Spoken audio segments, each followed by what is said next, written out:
परिचय। क्या आपने कभी निम्नलिखित खाद्य पदार्थों जैसे शीतल पेयों, घी, ब्रेड, दूध, नमक के पैक पर शुद्ध शब्द लिखा देखा है? जी हां, इन सभी पर शुद्ध लिखा होता है। तो आइए पदार्थों की शुद्धता के बारे में चर्चा करें। उद्देश्य। इस पाठ के अंत में आप निम्न करने में सक्षम हो जाएंगे: मिश्रणों के वर्गीकरण के बारे में जानना, मिश्रणों और शुद्ध पदार्थों के गुणधर्मों को पहचानना, किसी विलयन की सांद्रता को समझना, मिश्रणों और शुद्ध पदार्थों में अंतर को पहचानना, निलंबन और कोलाइडल के गुणधर्मों को पहचानना, मिश्रणों के अवयवों को वाष्पीकरण, अपकेंद्रण तथा निस्तारण द्वारा पृथक करना। मिश्रणों का वर्गीकरण। रासायनिक संगठन के आधार पर पदार्थों को दो प्रकारों में वर्गीकृत किया जा सकता है। पदार्थ शुद्ध पदार्थ या मिश्रण होते हैं। शुद्ध पदार्थ दो प्रकार के होते हैं: शुद्ध पदार्थ तत्व और यौगिक होते हैं। मिश्रण दो प्रकार के होते हैं: मिश्रण समांगी और विषमांगी होते हैं। शुद्ध पदार्थ और मिश्रण। शुद्ध पदार्थ वो पदार्थ होता है जिसमें केवल एक प्रकार का पदार्थ यानी तत्व अथवा यौगिक होता है। उदाहरणार्थ आयरन, कॉपर, हाइड्रोजन, जल इत्यादि। मिश्रण वह पदार्थ होता है जिसमें दो या दो से अधिक शुद्ध पदार्थ होते हैं। उदाहरणार्थ समुद्री जल, खनिज, मृदा इत्यादि।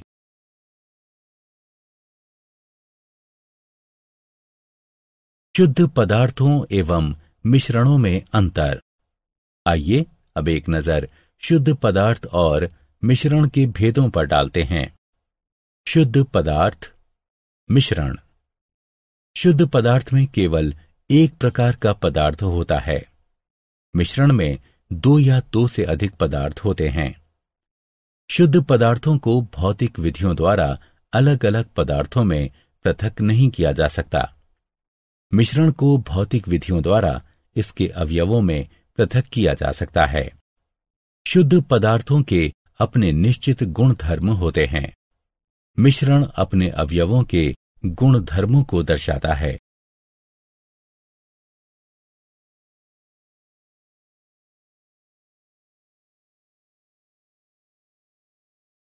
मिश्रणों के प्रकार। समांगी मिश्रण। यह एक समान संगठन वाला मिश्रण होता है। इस मिश्रण के कण नग्न आंखों से नहीं देखे जा सकते।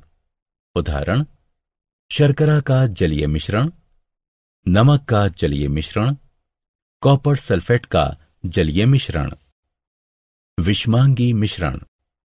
यह असमान संगठन वाला मिश्रण होता है। इसके कण नग्न आंखों से देखे जा सकते हैं। उदाहरण नमक और रेत का मिश्रण, कॉपर और लोहे के बुरादे का मिश्रण, तेल और जल का मिश्रण। विलयन और इसके गुणधर्म। विलयन दो या दो से अधिक पदार्थों का समांगी मिश्रण होता है। विलायक और विलय विलयन के दो प्रमुख अवयव होते हैं। वह अवयव जो अधिक मात्रा में है वह विलायक है और वह अवयव जो कम मात्रा में है वो विलय है। जल में नमक का विलयन, जल में शर्करा का विलयन, जल में आयोडीन यानी टिंचर आयोडीन तथा सोडा वाटर आदि विलयन हैं।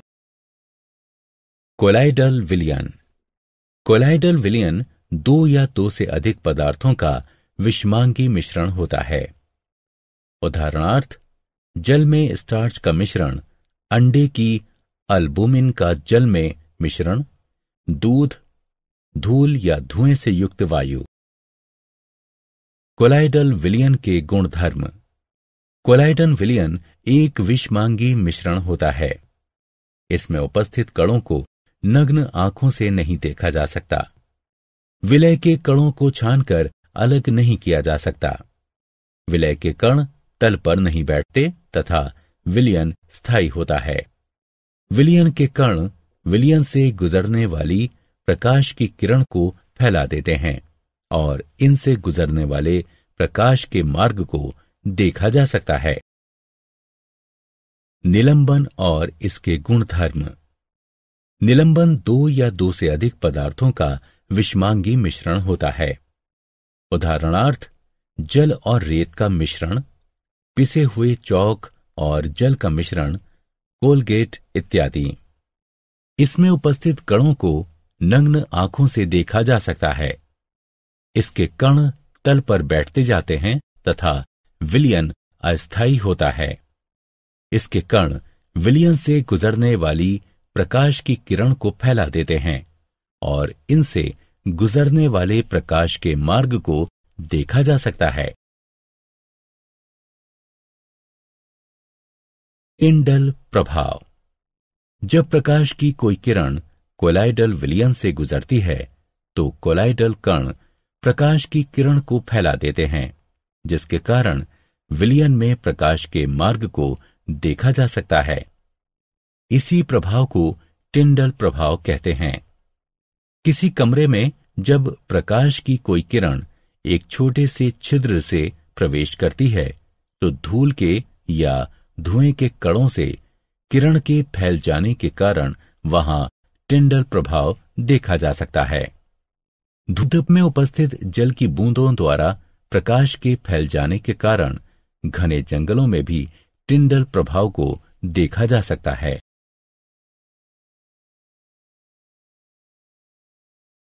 विलयन की सांद्रता। किसी विलयन की सांद्रता विलय की वह मात्रा है जो विलयन या विलायक की दी गई मात्रा में उपस्थित होता है। किसी विलयन की सांद्रता विलय का वो द्रव्यमान है जो विलयन या विलायक के दिए गए द्रव्यमान में उपस्थित होता है। विलयन की सांद्रता उस विलयन के दिए गए आयतन में उपस्थित विलय के द्रव्यमान के रूप में भी दर्शाई जा सकती है। मिश्रण के अवयवों का पृथक्करण। विषमांगी मिश्रणों के अवयवों को निम्न विधियों द्वारा पृथक किया जा सकता है: वाष्पीकरण, अपकेंद्रण, निस्तारण, पृथक्करण कीप की सहायता से ऊर्ध्वपातन, क्रोमेटोग्राफी, आसवन और प्रभाजी आसवन।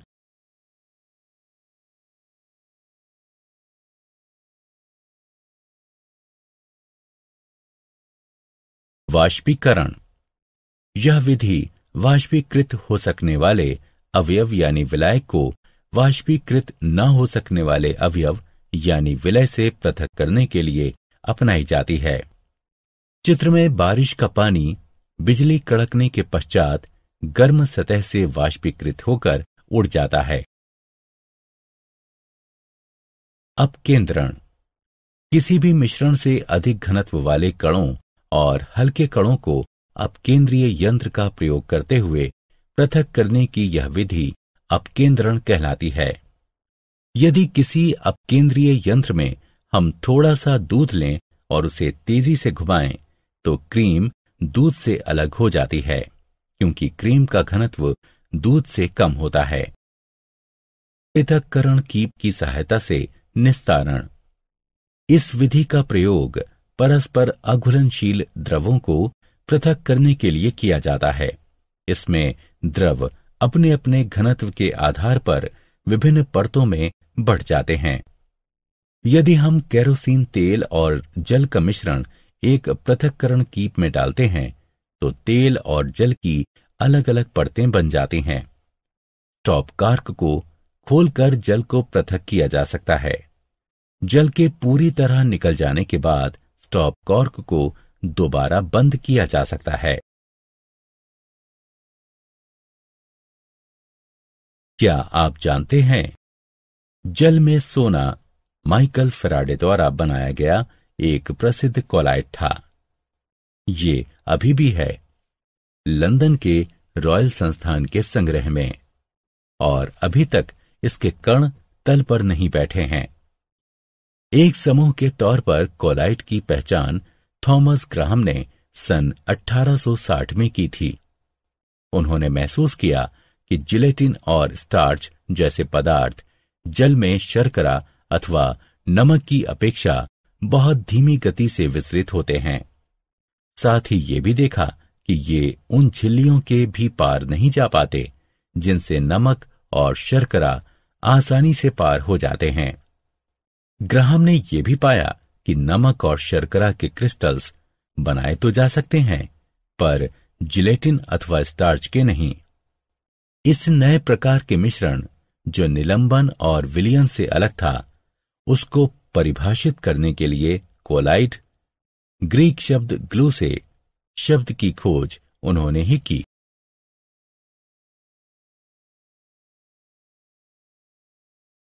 सारांश। आइए हमने जो कुछ सीखा है उसे संक्षेप में दोहराएं। एक मिश्रण में एक से अधिक पदार्थ, तत्व अथवा यौगिक अनिश्चित अनुपात में होते हैं।